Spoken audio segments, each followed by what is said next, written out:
যাদের হার্ট দুর্বল তারা দয়া করে আমার এই ভিডিওটা দেখবেন না। অনেক দিন থেকে পাশের রুমটা খেয়াল করছি, সব সময় তালা লাগানো থাকে। আমি কখনো রুমটায় গিয়েছি বলে মনে পড়ে না। আম্মুকে জিজ্ঞেস করলাম, আম্মু ওই রুমটাতে কি আছে? আম্মু বললেন, তোমার জানার প্রয়োজন নাই, ওই রুমে তোমার যাওয়ার দরকার আছে বলে আমি মনে করছি না। আমি শুকনা মুখ নিয়ে বাইয়ার সামনে দাঁড়ালাম। বললাম, ভাইয়া ওই রুমটাতে কি আছে তুমি জানো কি? ভাইয়া বলল, তোর তাতে কি, যা টাকার তাই আছে, যা ভাগ। আর দাঁড়া, এক গ্লাস পানি এনে দে তো। আমি আচ্ছা বলে রুম থেকে টান পায়ে বের হয়ে গেলাম পানি আনতে। রাত এখন 12টা। ভাইয়া ঘুমিয়ে আছে মরার মতো, দেখলেই বালিশ চাপা দিতে মন চায়।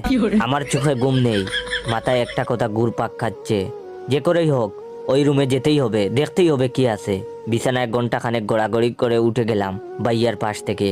নিঃশব্দে গুটি গুটি পায়ে ঘর থেকে বের হয়ে পাশের রুমটার সামনে দাঁড়াতেই ঘড়িতে শুনান দিল এখন রাত 1:30 বাজে। উফ উফ, এই ঘড়িটা 8 ঘন্টার পর পর কি যে শুরু করেছে। ঘড়িটা চেঞ্জ করতে হবে আম্মুকে বলে সিটকানি খুলে দরজা ধাক্কা দিতেই ক্যা এচ আওয়াজ করে দরজাটা খুলে গেল। আর তখনই মাথার উপর দিয়ে কিছু একটা উড়ে গেল।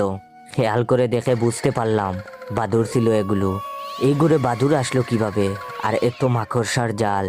কতদিন এই ঘরে কেউ আসে না বুঝতে পারছি না। চারপাশে অন্ধকার, মাঝে মাঝে দূরে দুই একটা কুকুর ডেকে ওঠে। রাতটাকে আরো ভয়ানক করে তুলছে। আমি টর্চ মেরে গুটি গুটি পায়ে মাকড়সার জাল ছিঁড়তে ছিঁড়তে সামনে এগিয়ে যাচ্ছি। হঠাৎ টর্চের আলো গিয়ে বাদলোর দেয়ালে টাঙ্গানো ফ্রেমে বাঁধানো ছবির দিকে। আমার সারা শরীরে শীতল শিহরণ বয়ে উঠল।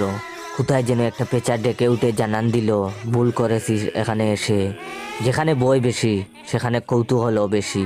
আমি ছবিটার দিকে তাকিয়ে আছি, কাপা হাতে টর্চটা মেরে রেখেছি দেয়ালের দিকে। এটা তো আমার ছবি।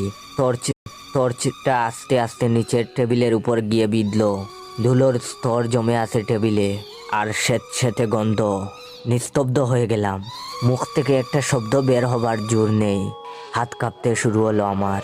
আমি টর্চটাকে আপ্রাণ চেষ্টা করেছি ধরে রাখার, কিন্তু পারছি না। শুধু মুখ দিয়ে একটা কথাই বের হলো, হায় আল্লাহ, এটা তো আমার পড়ার ঘর। এমন হলো কি করে? বাই দ্য ওয়ে, কিছুদিন পর আমার পরীক্ষা, তাই পড়ার রুমে আসলাম, নয়তো আজকেও আসা হতো না। চাইলে আপনার বন্ধুদেরকেও শেয়ার করে এভাবে বই দেখিয়ে হাসাতে পারেন।